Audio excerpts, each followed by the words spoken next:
Isang magandang hapon po sa ating lahat, mga giliw naming taga-subaybay at tagapakinig ng ating programa dito po sa DWAY 1332 AM Sunshine Radio. Araw po ng Miyerkules, Pebrero 24, 2021 po.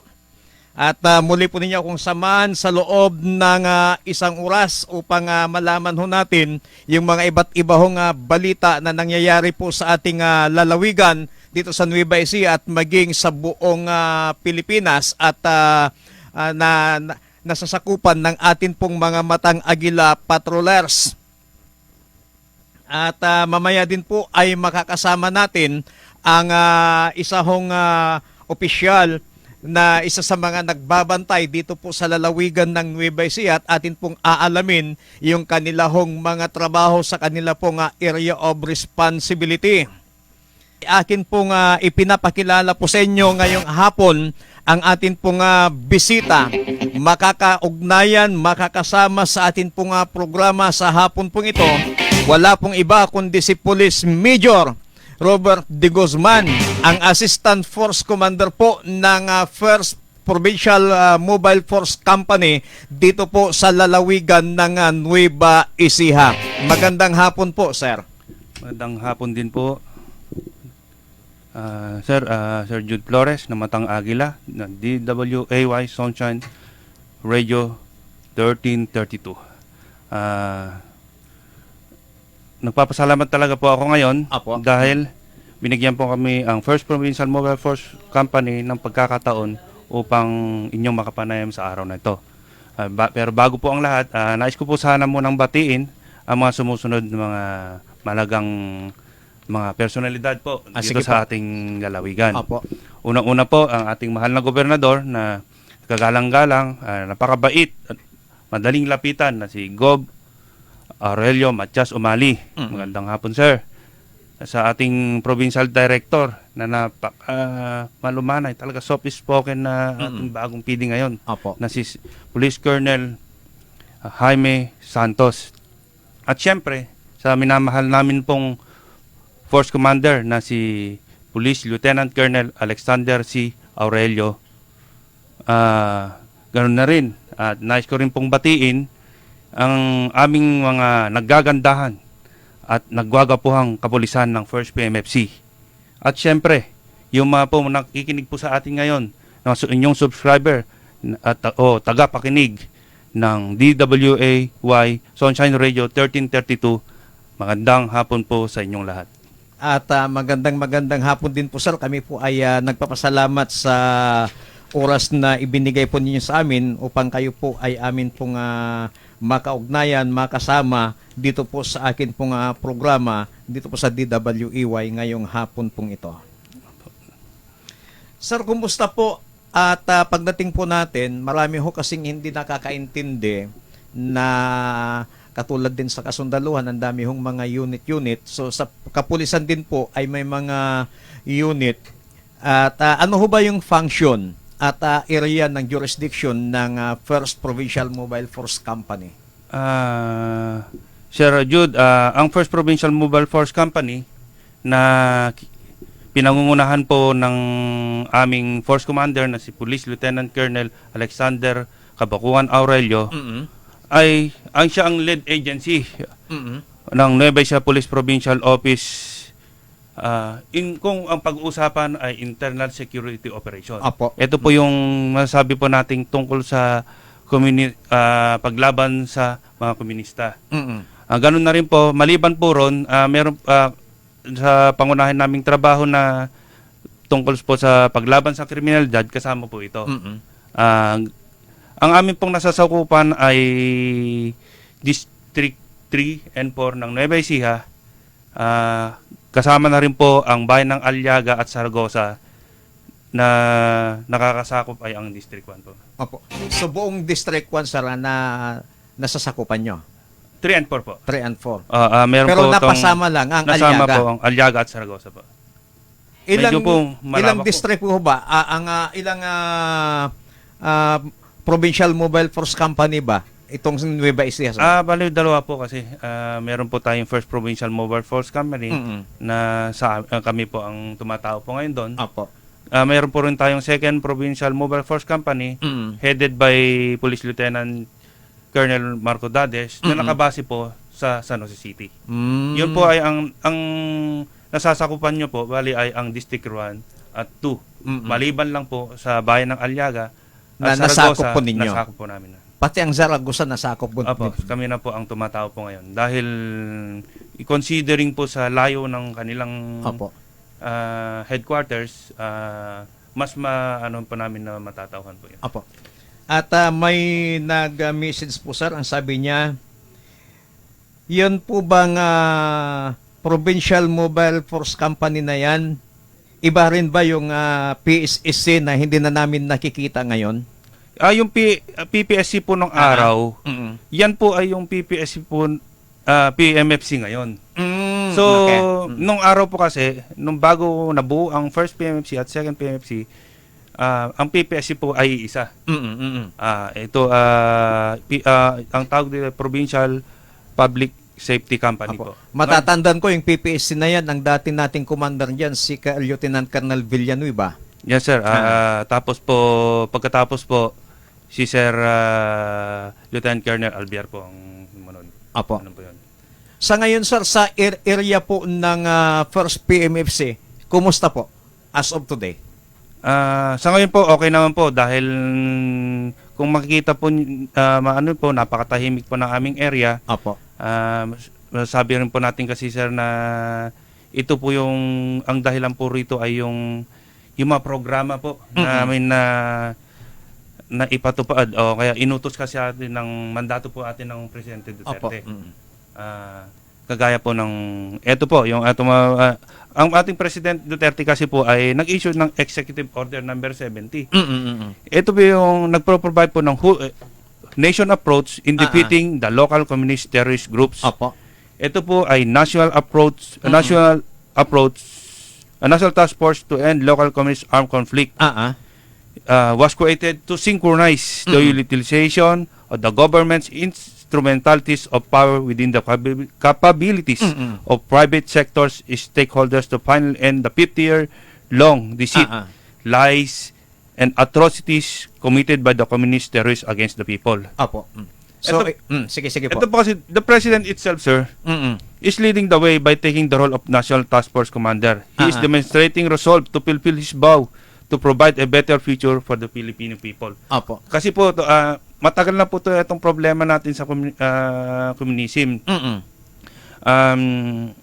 Nung una, kasi kaya ginawa nilang yung whole nation approach po, sir, dahil dati po, yung problema kasi hindi na idudulog sa kung sino ang dapat na puntahan. Kung yung tao natin sa barangay, sa malalayong lugar, kaya hindi nakakalapit yan sa gobyerno. Hindi nila alam kung sino ang dapat lapitan. Ngayon, ang nangyari dito, kay whole of nation approach tong atin ngayon, kasi pinagsama-sama na sa isang programa. Na kung saan, ang PNP po, kasama po ang PNP rito, and other government agencies. and non-government agencies ay nagsama-sama na sa pamagitan po namin at other agencies, lumalapit po kami sa mga barangay. Opo.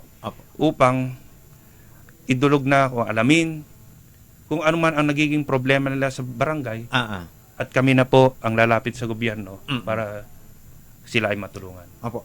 Dahil nga nabanggit nyo na kayo yung mga naatasan na bilang lead agencies pagdating po sa battling or pakikibaka para matapos itong tinatawag nating communist terrorist group. Sa inyo nasasakupan, sir, dito sa Nueva Ecija, ilan na pong mga nasa CTG ang nagbalik loob sa ating pamahalan? Sa inyo nasasakupan, sir, as of today? Sa amin po kasi, sir, sa tulang po, marami na po yan. Nung taong 2020, nag-umpisa mo kami sa pagtatala ng mga na sumuko sa amin o nagbalik loob sa amin. Apo. Nung taong 2020 po, meron pong 12. 12 months po yun. So, ibig sabihin, medyo parang halos Sa isang buwan, isa lang. Apo. Di po ba? Pero sa ngayon po, nung 2021, meron na po tayong 13. February pa lang po ang pinag-uusapan po natin dito. Ha? Yung 13 na yun, itong buwan lang pa lang ng February. Opo. Apo. January at February lang po Apo, yun, sir. apo.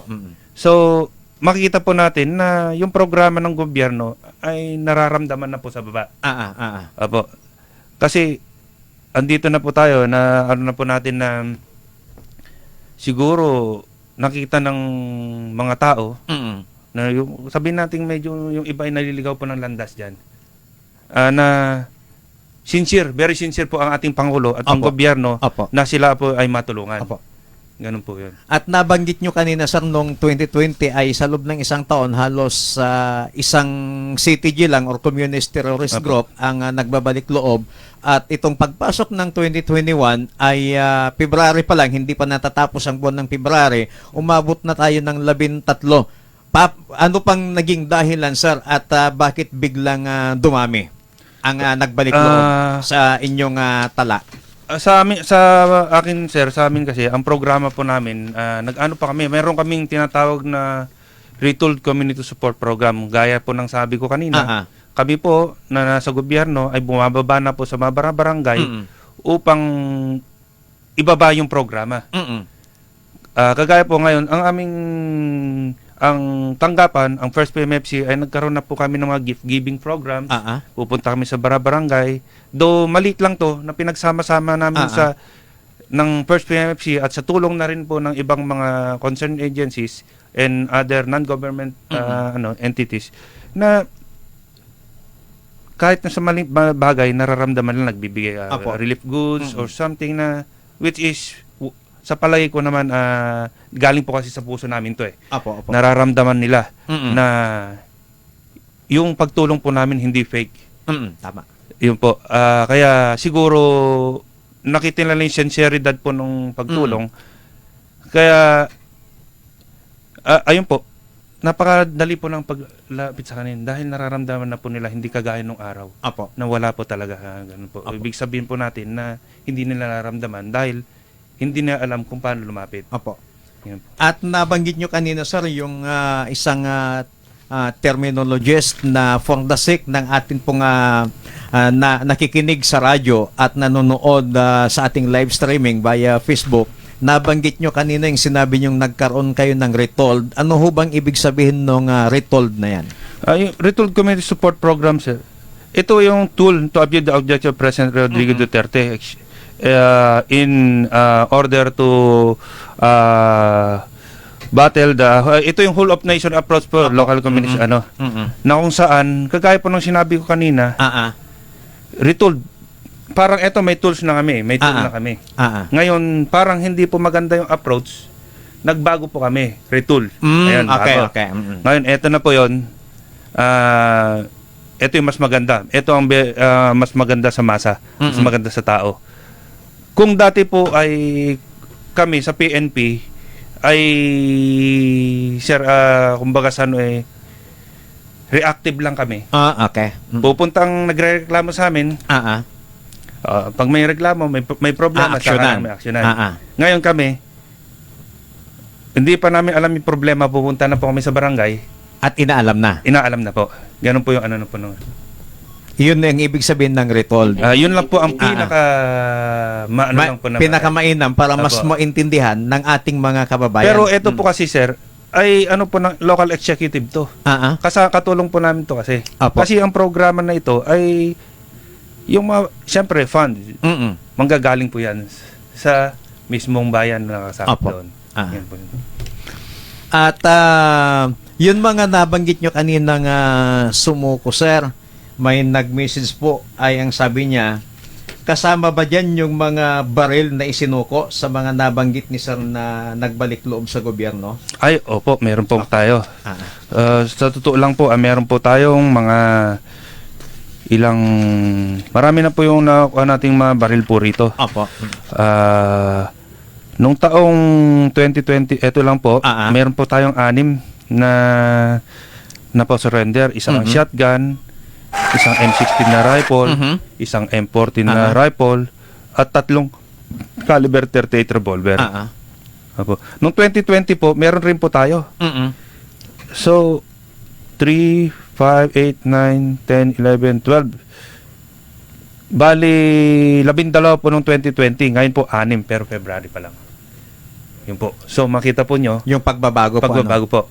February pa lang, kalahati na. So, Hindi pa nakakalahati ang taon, kalahati na yung napapasurrender po na yung So yung nabanggit nyo kaninang retold community service o yung tools na ginagamit ninyo dahil binago nyo, ibig sabihin mas epektibo ngayon. Yes, sir. Okay. Totoo po yun. Kung bakit maraming nagbabalik loob ngayon sa ating gobyerno, nakita nila yung tools na ginamit ninyo naging epektibo. Apo. At nabanggit nyo din kanina, sir, na may mga shotgun, mga matataas na kalibre ng baril ang kanila hong isinuko, kasamang isinuko. Yun ho ba, sir, yung mga baril na yan ay may mga nabalidit ba kayo dyan na nagamit nila na nakapatay ng ating tropa? Sa ngayon po, ano po kasi sa atin yung inano po natin muna sa tamang agency, which is para sa crime laboratory po dapat yun para manilang yung ballistics na malalaman. So, wala po tayong doon.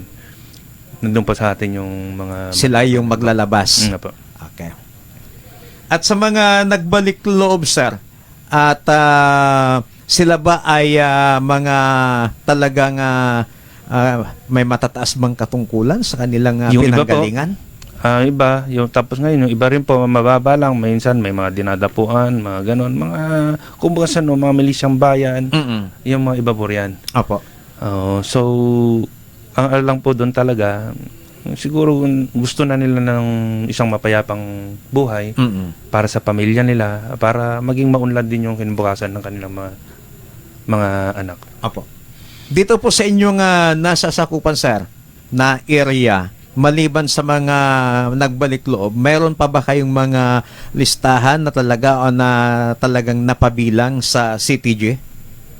Sa ngayon po, wala po tayo. Pero ayon sa mga natin, kasi ang nagiging kuwan natin dito, nagiging tools natin ngayon para sa mga sumuko dyan, ay yung mga taong sumuko na rin. Kasi sila din yung nagsasabi kung sino mga kasama nila. At kasama na rin namin po sila sa paghikayat upang magbalik loob na sa gobyerno at tumulong na rin sa pagkapayapaan at kaunlaran ng bansang Pilipinas. Opo. Sa ating pagpapatuloy, sir, nais ko lamang pong batiin, nanonood sa atin yung ating masipag at napakabait na PIO, si Police Lieutenant Frank Sindak. Ang sabi niya is, mabuhay po kayo, Kuya Jod at Police Major Robert de Guzman. Salamat po sa patuloy na serbisyo publiko. Maraming salamat. Sabi din po ni Marisa Binullas Rivera, more power po sa inyo pong programa. Salamat din po. At nanonood din po sa atin ang PIO. Yung ating PIO dito sa Nueva Ecija Police Provincial Office. Ang sabi niya, watching po from NIPO PIO. More power and God bless po. At nanonood din po sa atin ang isa nating kababayang nasa Hong Kong, si Jenny Movida. At sabi din po ng 2nd PMFC NIPO, nanonood po sila sa atin, sir. Ang sabi niya, watching from 2nd PMFC NIPO. Napaka ganda po ng ating programa kasi, Sir Jude, nalalaman po ng hindi lang po rito. Yung ibig sabihin po pala sa ibang bansa nakakaabot. Nakakaabot po kasi naka-live streaming po tayo, sir. Buong mundo po tayo na napapanood via Facebook at kahit matapos pa yung ating programa, mananatili nilang mapapanood to. Pagbukas nila ng kanilang mga Facebook, lalabas po sa kanilang mga notification bill yan. Napakahirap pala niyan. Baka mamaya po madiscover na po ako rito. At itong inyo pong nasasakupan, sir, kumusta naman po yung tulong o yung suporta ng ating mga local government unit sa inyong pagpapatupad sa inyong mandato laban po dito sa tinatawag nating communist terrorist group? Patuloy naman po silang tumutulong po sa atin. Talagang suporta naman talaga todo. Kasi po alam nila na ito rin ay mandato po ng ating Pangulo. Apo. So, sa kagustuhan rin po nila na umunlad po at maging mapayapa ang kanilang nasasakupan, talaga po kahit na sino naman po sa atin dito na sabihin natin na kailangan natin to dahil hindi natin masasabi na naging magandang naging halimbawa tayo sa ating nasasakupan kung magulo o kaya walang kaunlaran sa ating bansa. So ibig sabihin sir, sa base sa ating pinag-uusapan, sa inyong nasasakupan sa First PMFC ay talagang masayang at napakaligayang manirahan dahil nga mapayapa at maayos yung mga area na inyong nasasakupan. Ayo po, pwede po kayo talagang ibig ko pong sabihin pwede kayong sabi nga live and do business na tahimik, mamuhay tayo na mapayapa, may magkaroon tayo ng isang negosyo na ikaunlad natin. Apo. At dito po sa nasasakupan ng First PMFC, wala bang mga tinatawag nating mga medyo delikadong lugar na kung saan ay andyan nagkukuta, nagkakampo itong ating mga CTG? Sa ngayon po, wala na po kasi tayo Pero hindi po natin kasi pwedeng sabihin wala na. Kasi baka nandyan lang po sila sa paligid. Opo. Pero sabi para sa akin, nandito naman kami na magpapanatili pa rin po sa kapayapaan ng aming nasasakupan. So, hindi na nila kailangang pang mangamba.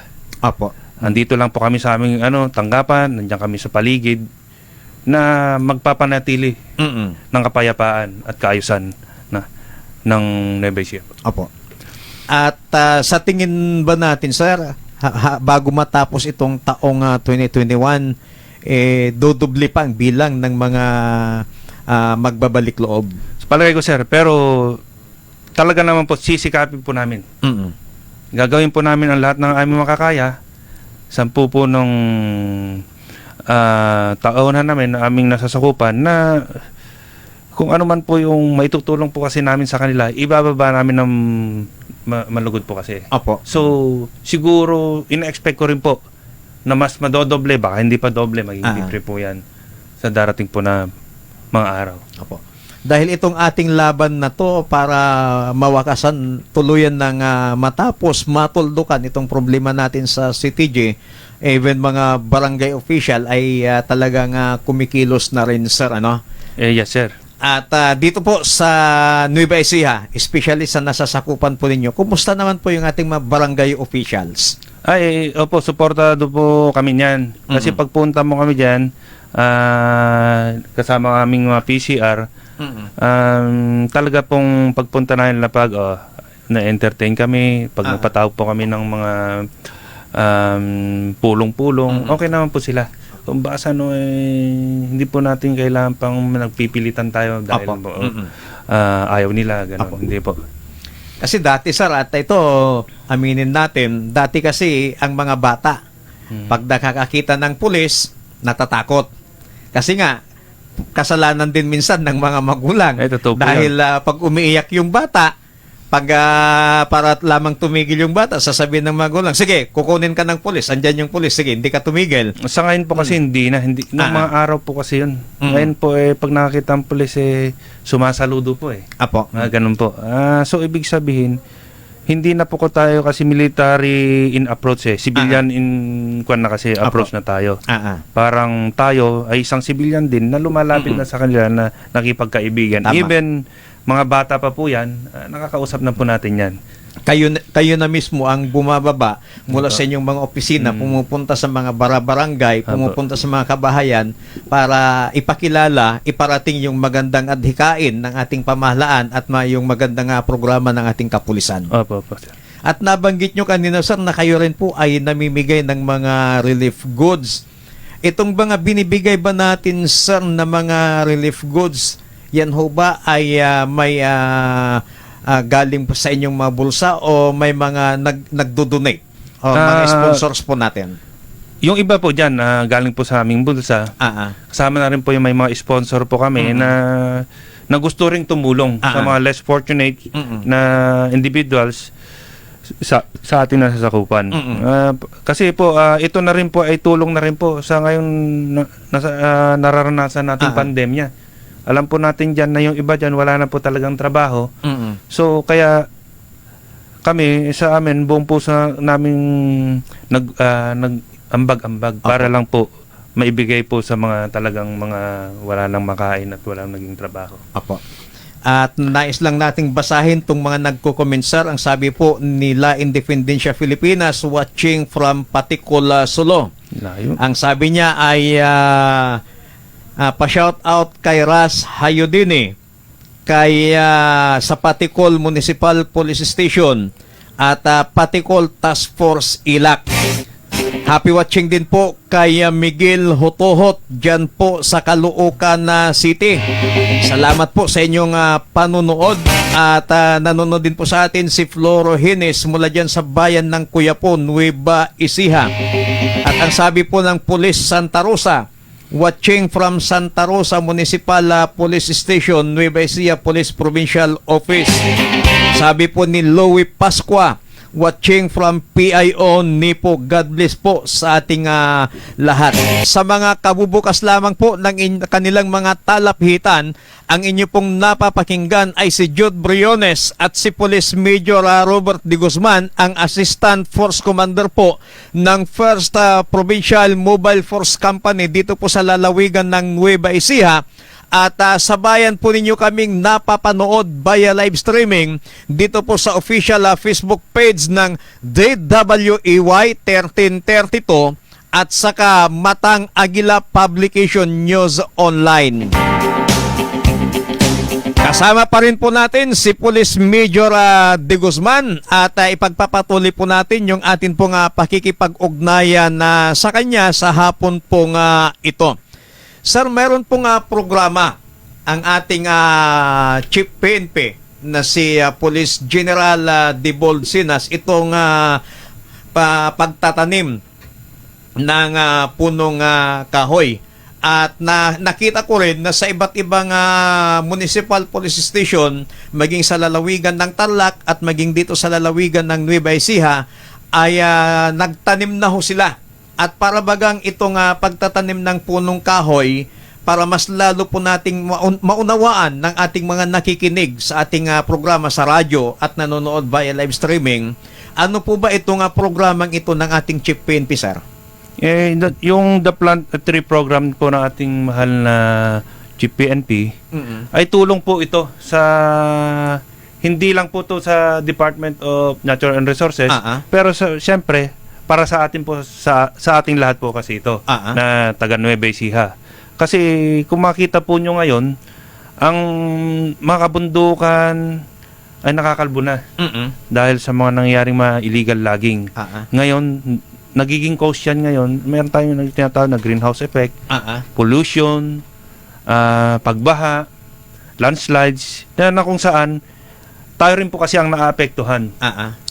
Maliit, konti po kasi ang ano natin ibig sabihin, kung ang lead agency po dito ay ang DNR, kami lang ay suporta lang po rito. Sumusuporta po kami sa programa ng DNR at sinusuportahan po namin ang kagustuhan po ng aming mahal na Chief PNP.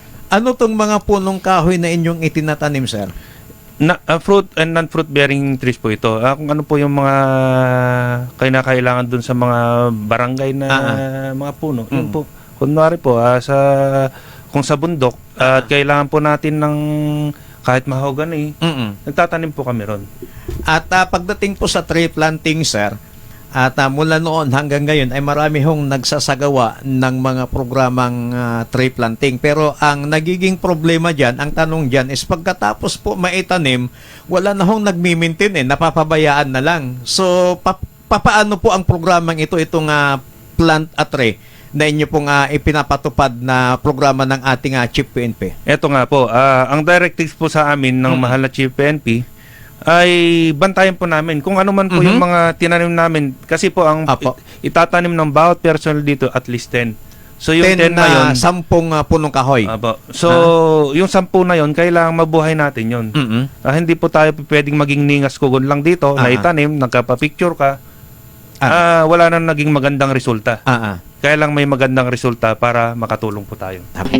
Ang sabi po ni Rina Perez, Police Major Robert De Guzman, I'm so proud of you, anak. Keep up the good job being a good Samaritan. Be safe and take care always.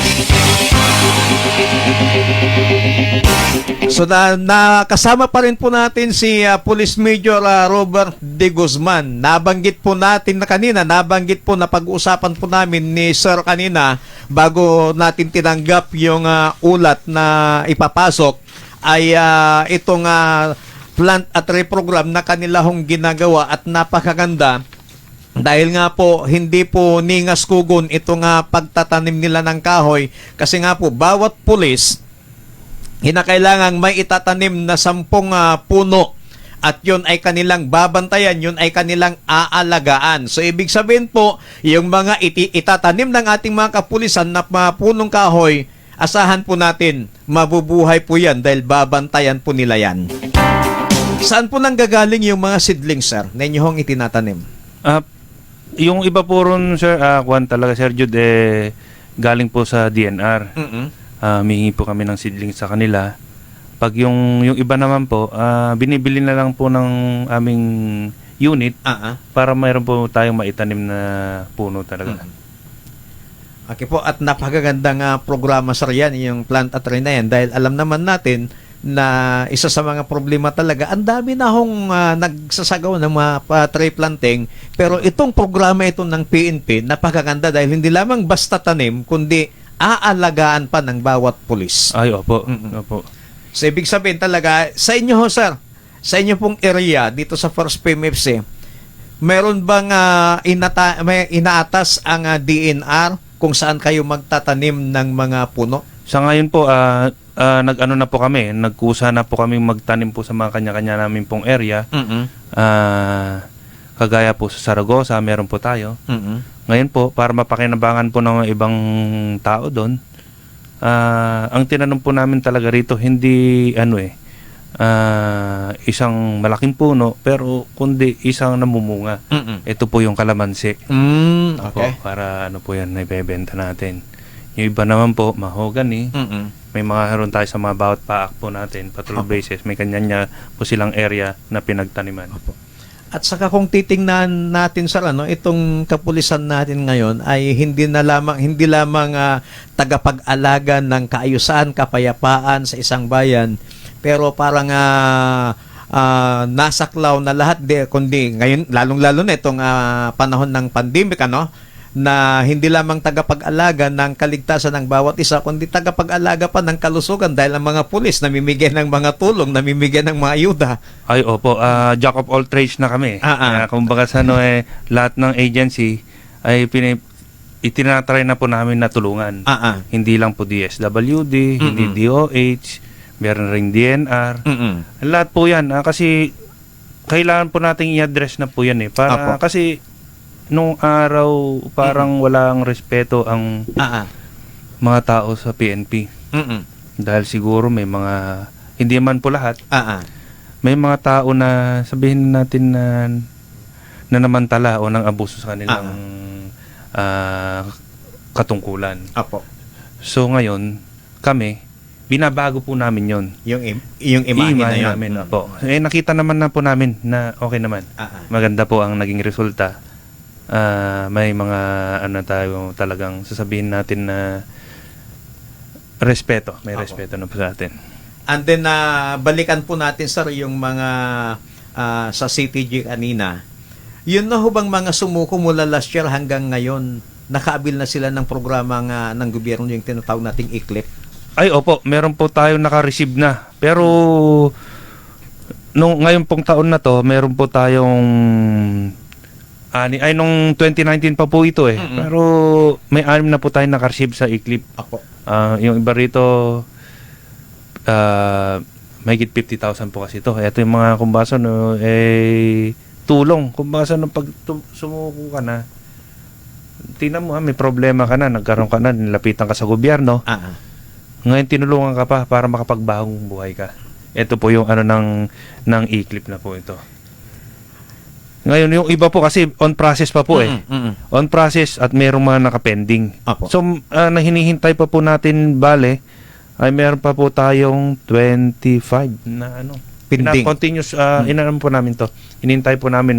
Meron kasing different agencies na kailangan nating malapitan dito para may open to. Apo. Yun ho bang pamimigay ng cash assistance, sir? Nakadepende ba yan kung gaano kalakas yung baril na isinuko niya? Iba po yon. Mhm. Nakadepende pa rin po yon. Kung malakas na kalibre ng baril yung sinuko niya, di mas malakas din. Mas maganda rin po. Mas mataas yung Apo. ibinibigay ng gobyerno. Opo. Basahin ko po yung nag-message, sabi niya, parang unfair naman, sir. Sabi niya, ang dami na nilang inagrabyado, tapos magbabalik loob sila sa gobyerno, bibigyan pa sila ng pera. Hindi na natin saklaw yan, sir. Sabi, hindi na natin saklaw yan. Saklaw na ng ating pamahalan yan. Dito kasi po, Binasa ko lang po, sir, yung nag-message. sir, sa akin lang po, kaya po ganito ang programa ng PNP, ng gobyerno. Kasi itong ISO po kasi natin yung problema na natin sa internal security operation. Magit 50 years na to. Hindi natin kayang labanan lang sa pamamagitan ng isang madugong labanan.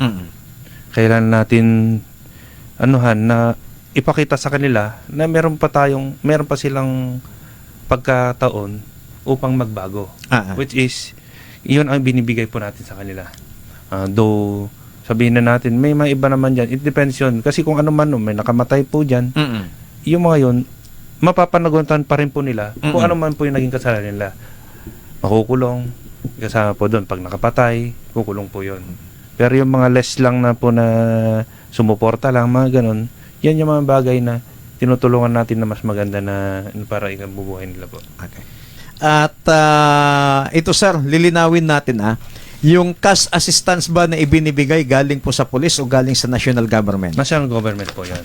Ayan, mga kapartner, tinanong ko na, inunahan ko na kayo dahil alam kong imi-message nyo na naman ako. Natatanungin yan kung yung cash assistance bang ibinibigay yan ay kayo manggagaling sa pulis. Napakaliwanag po, manggagaling po sa national government, hindi po sa kapulisan manggagaling yan. Minsan, sir, kasi may mga pagkakataon po na natutuwa po kami dahil na siya, makita po natin yung mga bukalan sa loob ang at nakita namin na wala talaga silang pag-uumpisahan.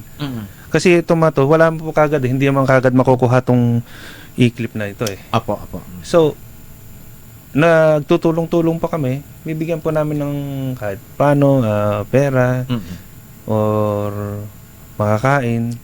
Ganun lang po, tulong-tulong lang po tayo kasi yun naman tayo. Sabi nga nila, tulong-tulong tayo para sa pagsulong. Apo. Yan lang po. Apo.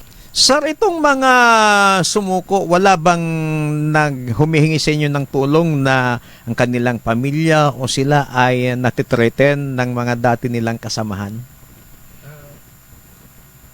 Sir, pag mga ganyang wala pa naman po sa ngayon. Nakita ko po naman po na siguro makita po natin na tahimik na yan, ibig sabihin wala na, maliit na.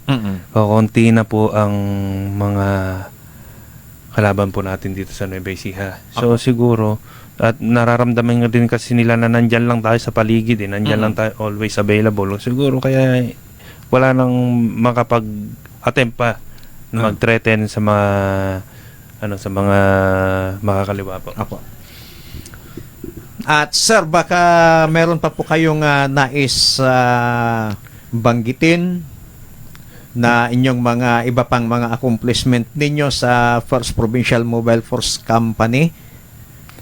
Actually, sir, may nakalimutan po ako kaninang sabihin. Di po ba may natatanggap po ang mga surrenderies po namin na pang livelihood program namin na galing sa Enhanced Comprehensive Localized Integration Program. So, e-clip na tinatawag. So, meron pa po tayo nang gagaling sa DTI na livelihood assistance na livelihood starter kit po ito. Grocery package for sari-sari store or bigasan. Mm-mm. Meron po yun ito. So, parang... Bawat isa po sa kanila. Opo, magkakaroon po yun. Ngayon po, yung iba po ang process inaano ko po yung sa isang tao po namin doon. Ang sabi nga po niya, baka po mauna pa po makarating po yung starter kit po ngayon. Baka susunod mga araw may ano po natin, manggagaling sa DTI bago pa yung sa iglip. Apo. So dalawa po. Makita po natin yung programa talagang talagang support talaga sa ano natin. Apo. Gustong sumuko po at magbalik loob sa gobyerno. Apo. Sige sir. Sige. So meron pa po tayo, may iklip po tayo natapos na yung iklip natin. So aside po sir sa parang pag ano namin na sumusuko yun, papunta sa barangay, meron tayong yung tahimik na kumbaga sa nung non-bloody wars natin. Ngayon, meron rin po tayong ginagawang combat operations, minor and major, and isang prophylactic patrols na kung saan iniikutan po natin yung mga possible areas or barangays or mountainous areas na nagtatago po yung ating mga kalaban. Apo. So sa aming pagpapatrolya po, meron po kaming mga na-recover. Marami kami mga na-recover po pero hindi ko na po isa-isahin. Ito yung mga bala, mga medicine kits, vials, mga ganito.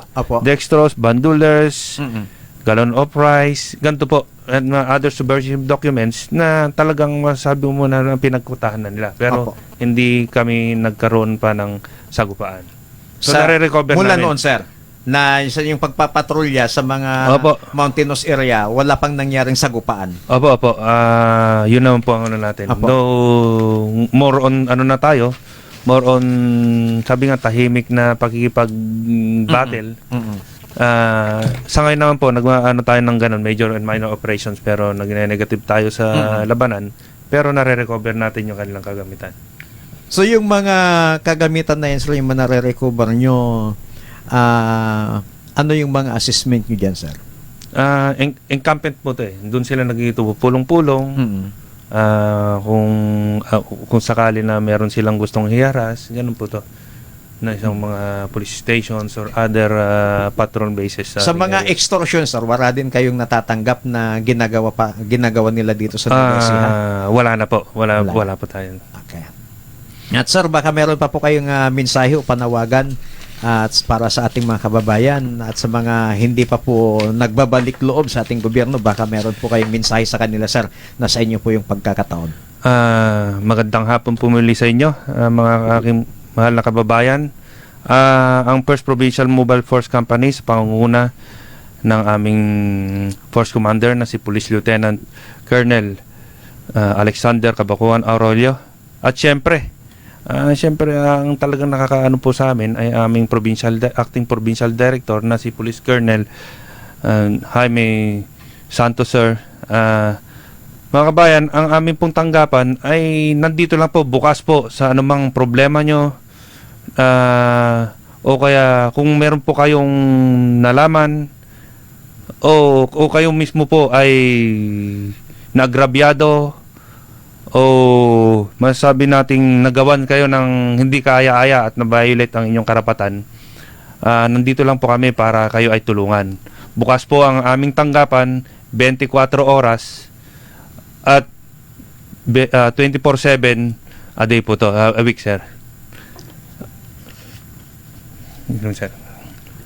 So mga kapartner, narinig po natin ang tinig po ni Police Major Robert De Guzman at nalaman din po natin yung kanilahong area of responsibility na kung saan ay wala pong mga nagaganap na yung mga katulad yung nabanggit niya kanina sa kanilang mga pagpapatrolya, hindi po sila nakakaranas ng sagupaan. So ibig sabihin, dito po sa lalawigan ng Nueva Ecija, talagang napakapayapa pong lugar at napakasarap pong manirahan dito sa lalawigan ng Nueva Ecija. At nais ko lamang pong dagdagan yung sinabi po kanina ni Police Major De Guzman kapag kayo po ay nakakakita ng pulis, wag po kayong matakot, mga kapartners. At sa ating mga magulang naman, wag niyo na pong gawing panakot yung mga pulis sa inyong mga anak, ha, sa inyong mga pamangkin o kahit ano-ano pa man, dahil ang ating mga kapulisan po sa panahon natin ngayon ay talaga maasahan po natin sa lahat ng bagay kapag tayo po ay lumapit sa kanila. Itong panahon nga ng pandemya, sila na mismo ang lumalapit sa atin para sila ay magbigay ng tulong po sa atin. Kaya saludo po tayo sa kapulisan, lalong-lalo na dito po sa First Provincial Mobile Force Company ng Nueva Ecija Police Provincial Office na pinamumunuan po ng kanilang bagong acting provincial director na talaga mo namang kakaiba ho itong kanila director. May takot sa Diyos, may talaga damang-dama mo yung kanyang pagmamahal sa kanyang mga tauhan, sa kanyang mga kasamahan, si Police Colonel Jaime Santos. Kaya para po sa lahat ng ating mga kapulisan, hindi lamang po sa First PMFC, kundi para po sa lahat ng ating kapulisan dito po sa Nueva Ecija at sa lahat ng nararating ng aming tinig at ng videong ito na inyong papapanood, para sa inyo po ang awit na ito. Ako si Mang Pulis, ang buhay ko'y handang ibuwis, kahit na anong mangyari, ako ay magsisilbi, kahit anong sakuna, ika'y makakaasa.